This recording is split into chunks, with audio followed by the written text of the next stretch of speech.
ফিলিস্তিনিদের সংগ্রাম একটি দীর্ঘমেয়াদী জাতীয় ও মানবিক অধিকারের লড়াই। এটি মূলত স্বাধীনতা, আত্মনিয়ন্ত্রণ এবং তাদের নিজস্ব ভূমিতে শান্তিপূর্ণভাবে বসবাসের অধিকারের জন্য পরিচালিত হয়।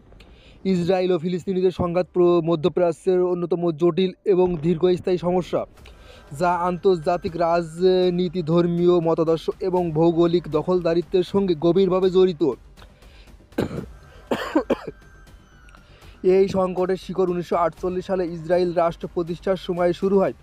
সে সময় ব্রিটিশ শাসিত অঞ্চল ইহুদি রাষ্ট্র প্রতিষ্ঠার জন্য ফিলিস্তিনি আরবদের ভূমি থেকে উচ্ছেদ করা হয়।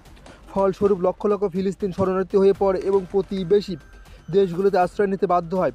1967 সালে 6 দিনের যুদ্ধে ইসরায়েল পশ্চিম তীর, গাজা উপত্যকা এবং পূর্ব জেরুজালেম সহ আরও কিছু ভূখণ্ড দখল করে। ফিলিস্তিনিরা বিভিন্ন উপায়ে তাদের অধিকারের জন্য সংগ্রাম চালিয়ে যাচ্ছে।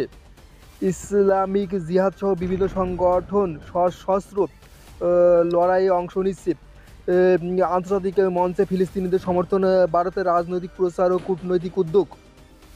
শান্তিপূর্ণভাবে আন্দোলন, ফিলিস্তিনিদের জনগণ বিক্ষোভ, ধর্মঘট ও অবরোধের মাধ্যমে দায়িত্ব পালন সমর্থন জানায়।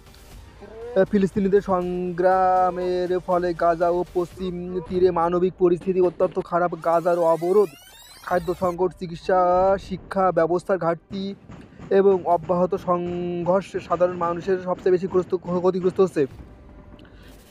জাতিসংঘ, বিভিন্ন আন্তর্জাতিক সংস্থা ফিলিস্তিনিদের অধিকারের পক্ষে সমর্থন জানালেও কার্যকর সমাধান আসেনি। ইসরায়েল ফিলিস্তিন সংঘাত নিয়ে আন্তর্জাতিক সম্প্রদায় বিভক্ত।